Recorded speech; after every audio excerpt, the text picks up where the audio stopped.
नमस्कार. आज आपण करणार आहेत लिंबापासून चटणी करणार आहेत. लिंबाचं लोणचं तर आपण हमेशाच करतात ना. अशी चटणी जर केली ते 1 ते 2 वर्षासाठी राहते आणि परफेक्ट मेजरमेंटने करणार आहेत. व्हिडिओ पूर्ण बघा, स्किप करू नका. रेसिपीला सुरुवात करू. हे 250 ग्राम लिंब घेतलेले आहेत. हे लिंब पहिलं 2 ते 3 पाण्यात स्वच्छ धुवून घ्यायचे आणि कपड्याने पुसून घ्यायचे. अजिबात त्यावरती पाणी ठेवायचं नाही. पातळ सालीचे लिंब घ्यायचे आणि डाग असलेले लिंब पण घ्यायचे नाहीत. हे लिंब आता कापायला घेणार आहेत. आडवस लिंबू कापायचं, उभं लिंबू कधीच कापायचं नाही. आडवं लिंबू कापून घेतलं की त्यावरचं थोडंसं काळं असतं ते पण काढून घ्यायचं, ते पण ठेवायचं नाही. आणि एका लिंबाचे आपण 8 भाग करणार इथं. आणि चाकू घेतलेलं ते पण असं सुक्काच घ्यायचं. आपल्या हाताला पण पाणी नसायला पाहिजे आणि चाकूला पण वलसरपणा नसायला पाहिजे. थोडं जरी वलसर जरी हात लागलं तरी ते लगेच चटणी खराब होती. त्यामुळे अजिबात पाण्यात हात लागून द्यायचं नाही. सगळं एकदम स्वच्छ पुसूनच घ्यायचं.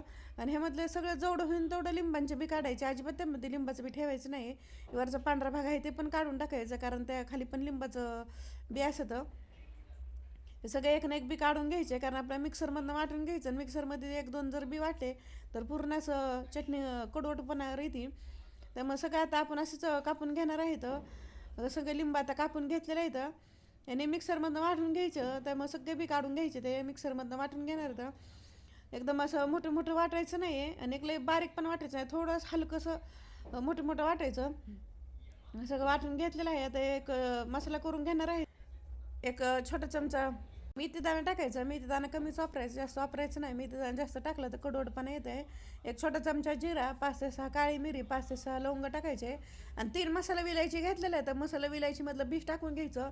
मसाला विलायचीच नसेल तर हिरवं विलायची वापरते चालतंय. आणि एकदम मंद गॅसवरती भाजायचं. मसाला अजिबात करपून द्यायचा नाही. मसाल्याचं फक्त वलसरपणा जाईपर्यंत भाजायचं आणि थंड करायला ठेवायचं. त्याच पॅनमध्ये लिंबू वाटून घेतलं ते टाकून घ्यायचं आणि 4 ते 5 मिनटासाठी बारीक गॅसवरती परतून घ्यायचं. याला त्याचा ओलसरपणा कमी होईपर्यंत 250 ग्राम लिंब आहेत म्हणलं 300 ग्राम साखर टाकायची. लिंबापेक्षा थोडीशी साखर जास्त टाकायची. थोडी साखर जास्त टाकली की म्हणजे 1 ते 2 वर्षासाठी चांगली चटणी टिकती. त्यामुळं थोडंसं साखर वाढवायची. साखर चांगली आता विरघळायला लागलेली, त्यामध्ये आता जे मसाला वाटून घेतला ते टाकून घ्यायचा. थोडीशी साखर टाकून मिक्सरमध्ये फिरून घेतलेले, कारण लयच थोडंसं होतं मिक्सरमध्ये वाटत नव्हतं. आणि हलकं मोठं वाटायचं, एकदम बारीक करायचं नाही. हे 2 मोठे चमचे बेडगी मिरची पावडर टाकली. कलर करून खूप छान असं येतं आहे आणि पचायला हलकं राहतं ना, तिखटपणा पण येतं हलकासा. त्यामध्ये काळं मीठ टाकायचं चवीप्रमाणे. एक छोटा अर्धा चमचा हळद टाकायची. उपासाचं जर खाणार असेल तर हळद नाही टाकायची. आणि चांगलं हलवत राहायचं.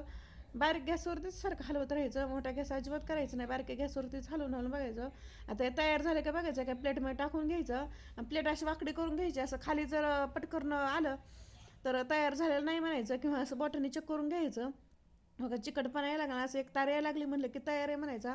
गॅस बंद करूनच चेक करायचं. गॅस चालू असताना जर केलं, चटणी आणून शिजवून घट्ट होती आणि चटणी थंड झाल्या बघा अशी व्हायला पाहिजे.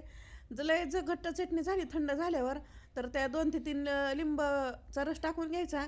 आणि लय जर पातळ वाटली तर थोडं गॅसवरती शिजवून घ्यायचं, म्हणजे परफेक्ट अशी चटणी तयार होती. आणि 1 ते 2 वर्ष राहते. फक्त काही त्यामध्ये वल्ला हात लागून द्यायचं नाही. जे आपण भांडे घेतात ते पूर्णपणे वाळून घ्यायचे आणि लिंब पण अजिबात वल्ले ठेवायचे नाही. चांगले पुसून घ्यायचे त्याला कपड्यानं. की छान अशी चटणी तयार होती. चटपटीत आंबट गोडनं तिखट चटणी तयार झाली. हे माझी रेसिपी कशी वाटली कमेंटमध्ये नक्की सांगा. लाईक करा, शेअर करा. चॅनल जर नवीन असं सबस्क्राईब करा आणि बेल आयकॉन दाबायला विसरू नका.